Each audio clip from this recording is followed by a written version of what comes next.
Dünya küreselleşiyor sözünü duymayan yoktur. Peki gerçekten ülkeler tanımda belirtildiği gibi yakınlaşıp hem ekonomik hem de siyasi bakımdan birbirlerine bağımlı hale mi geliyor? Son olarak İngiltere'nin Çiçeğiburnunda Başbakanı Rishi Sunak, Çin'le ilişkilerde Altın Çağ döneminin sona erdiğini açıkladı. Üstelik dünyanın yakınlaştığı, birçok alanda birbirine bağımlılığın en üst düzeye çıktığı bir dönemde söyledi bunu. O zaman tam da burada bir soru sormamız lazım. İngiltere ve Çin arasında yekpare bir siyasi mekanizmanın varlığından gerçekten söz edebilir miyiz? Yakından bakalım. Çin ve İngiltere arasındaki pamuk ipliğine bağlı olan ilişki Hong Kong ve çevresine dönüyor desek yanılmış olmayız. 100 yılı aşkın süredir iki ülkenin odak noktası tam da burası. Yakın tarihte uzlaşılamayan konuların başında Doğu Türkistan meselesi de var. Karşılıklı suçlamalar ve insan hakları ihlalleri gündemin önemli başlıkları arasında. Doğu Türkistan halkının hak ihlallerine maruz kaldığını her fırsatta dile getiren İngiltere, sürecin takipçisi olduğunu ve sessiz kalmayacaklarını söylüyor. Hatta Doğu Türkistan'daki hak ihlalleri ve Hong Kong'a yönelik ihlalleri uluslararası platformlarda dile getirmekten çekinmiyor. Takvimler 2020'yi gösterirken İngiltere parlamentosu Çinli Huawei şirketinin 2027 yılına kadar 5G altyapısından çıkarılmasını kararlaştırdı. Amerika Birleşik Devletleri'nin aldığı yaptırım kararından sonra gelen bu haber halihazırda soğuk rüzgarların estiği ilişkilerde gerilimi artıran bir sürecinde resmiyet kazanmasına yol açtı. Bugüne dönecek olursak İngiltere'nin yeni başbakanı Sunak'ın dediği gibi bir altın çağdan bahsetmemizin pek de mümkün olmadığını görüyoruz. İkili ilişkilerin son 100 yılda zaman zaman durulsa da çoğunlukla çekişmeli ve gergin olduğunu söyleyebilirim. O halde biraz geriye Birleşmiş Milletler Güvenlik Konseyi'nin 5 daimi ülkesinden ikisi olan İngiltere ve Çin'in siyasi sahnedeki rolleri ve etki alanlarına bakalım. Uluslararası sistemin önemli aktörlerinden biri olan İngiltere, günümüzde ekonomisi ve diplomatik etkisi dikkate alındığında önemli ülkeler sıralamasında dikkati çeken bir konumda bulunuyor. Çin ise son 50 yıllık süreçte kazandığı ivmeyle ekonomi alanında önemli bir oyuncu olduğunu kanıtladı. İngiltere, nüfusunun potansiyeli ve ekonomik zenginliğiyle dikkati çeken Çin'le ekonomik menfaat temelinde bir ilişki geliştirmeyi tercih etti. Birinci ve İkinci Dünya Savaşları derken Londra'nın Pekin'deki komünist rejimi tanıması birçok eleştiriyi de beraberinde getirdi. İki ülkenin ilişkisini en iyi ifade eden şu cümleye özellikle kulak kabartmanızı öneriyorum. Muhafazakar Partili Winston Churchill 17 Kasım 1949'da Avam Kamerası'nda yaptığı konuşmada diplomatik ilişkiler kurmanın amacı iltifat etmek değil, çıkarları güvence altına almaktır diyor.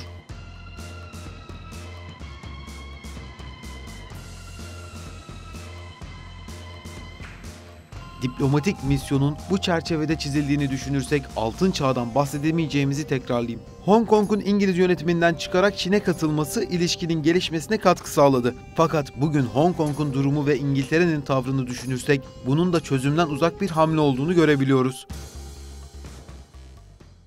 Peki Altın Çağ dönemi hiç yaşanmadı mı? 2010 ila 2016 arasında bir dönem var ki Başbakan Sunak'ın da bahsettiği Altın Çağ kısmının yaşandığı dönem dememiz mümkün. David Cameron döneminde ikili ilişkilerin her açıdan gelişme kaydettiği görünüyor. 6 bakanın yanı sıra aralarında Rolls-Royce, BP, Shell gibi önemli firmaların CEO'larının da olduğu 120 kişilik bir ekiple Çin'e yapılan ziyaret, ikili ilişkilerin gelişmesi için atılan belki de en önemli adımdı.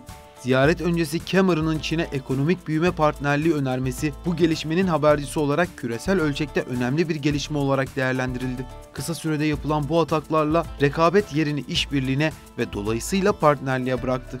Xi Jinping'in 2015'te yaptığı 4 günlük İngiltere ziyareti de oldukça sıcak bir atmosferde gerçekleşmişti. Şüphesiz bu karşılıklı atakların ekonomiye de bir yansıması olacaktı. 2015'te 50 milyar doları bulan anlaşmalar basına duyuruldu.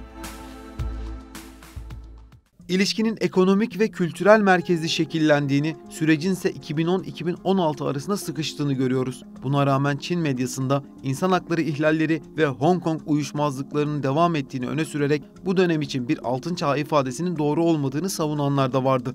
Theresa May döneminde ise bir önceki döneme kıyasla daha durağan bir politika benimsendi. Yeni İpek Yolu projesine ve Çin para birimine destek verilse de bunlar ilişkinin gelişmesi adına zayıf hamleler olarak nitelendirildi. İngiltere'nin Çin'le ilişkilerini geliştirmek adına hamlelerin geç kalmasının önemli sebeplerinden biri de Birleşik Krallığın sancılı bir Brexit döneminden geçiyor olması olarak gösteriliyor. Buna rağmen yapılan anlaşmalarla ekonomik işbirliğinden vazgeçilmediğini görüyoruz. Bu dönemde ABD'nin etkileri gözlemlenirken ekonomik ilişkilerin gelişmeye devam ettiğini söylememiz mümkün. Çünkü Trump döneminde ABD'nin zaten çok sağlıklı olmayan Çin ilişkisi iyice sertleşmiş ve ticaret savaşları aşamasına taşınmıştı. Amerika Birleşik Devletleri'nin bu politikalarının İngiltere tarafından bir etkisinin görülmemesi durumu pek akla yatkın bir beklenti olarak durmuyor. Sadece ABD merkezli olduğunu söylemek de doğru bir tespit olmaz. Hong Kong ve Doğu Türkistan'daki protestolara İngiltere'nin sessiz kalmadığını biliyoruz. Özellikle İngiliz medya kuruluşu olan BBC eleştirel bir dil kullanmakta herhangi bir beis görmüyor. Geçtiğimiz hafta BBC muhabirinin Çin'de gözaltına alınmasıyla siyasi gerilimin en üst düzeye çıktığı biliniyor. BBC durumu endişe verici olarak duyururken Çinli yetkililer kalabalıktan Covid-19 kapmaması için gazetecinin iyiliğini gözeterek gözaltına alındığını duyurdu. Konuya ilişkin farklı bir açıklama ya da özür ise şu ana kadar yapılmadı. Gazeteci ise birkaç saat içinde serbest bırakıldı. Son olarak Sunak yönetiminin de göreve gelir gelmez yaptığı Çin açıklaması ilişkilerin geleceği açısından bizlere bir takım mesajlar veriyor. ABD-Çin ilişkisi ise oldukça önemli. Çünkü bu ikili arasındaki ufak bir gelişme diğer ülkelerin politikalarını da doğrudan etkiliyor. Tabii böyle bir durumda bu gelişmelerin ekonomi temelinde olgunlaşması bekleniyor. Yani İngiltere'nin bir tercih yapma iştahından bahsedemiyoruz. Böyle bir seçenek güçlenirse hangi tarafı seçeceğini tahmin etmek zor olmayacaktır. ABD ile olan müttefikliğini bozmayacağı kamuoyunun genel kanısı olarak öne çıkıyor. Cameron dönemine kıyasla Theresa May ve Boris Johnson dönemlerinde kısmen ilişkilerin zayıfladığını söyledik. Sunak dönemi ise oldukça sert bir açıklamayla başladı. Geleceğe dönük, keskin ve net bir şey söylemek zor olsa da politikaların değişebileceğini aklımızdan çıkarmamamız gerekiyor.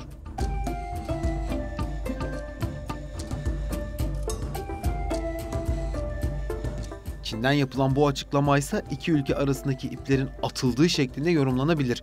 Sunak'ın ne dediğine de bakalım.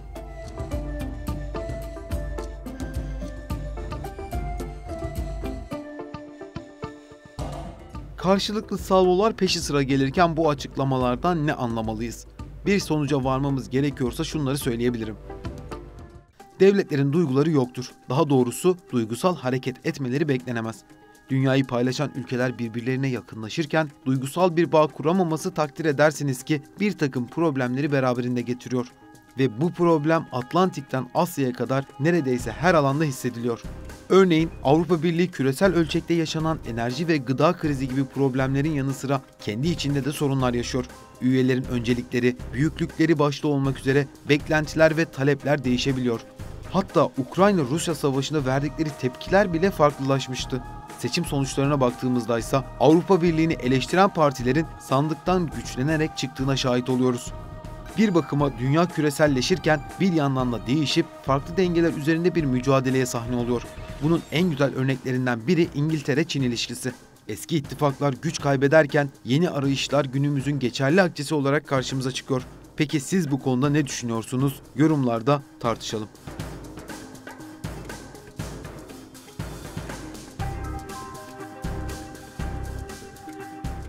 Dünya küreselleşiyor sözünü duymayan yoktur. Peki gerçekten ülkeler tanımda belirtildiği gibi yakınlaşıp hem ekonomik hem de siyasi bakımdan birbirlerine bağımlı hale mi geliyor? Son olarak İngiltere'nin çiçeği burnunda Başbakanı Rishi Sunak, Çin'le ilişkilerde Altın Çağ döneminin sona erdiğini açıkladı. Üstelik dünyanın yakınlaştığı, birçok alanda birbirine bağımlılığın en üst düzeye çıktığı bir dönemde söyledi bunu.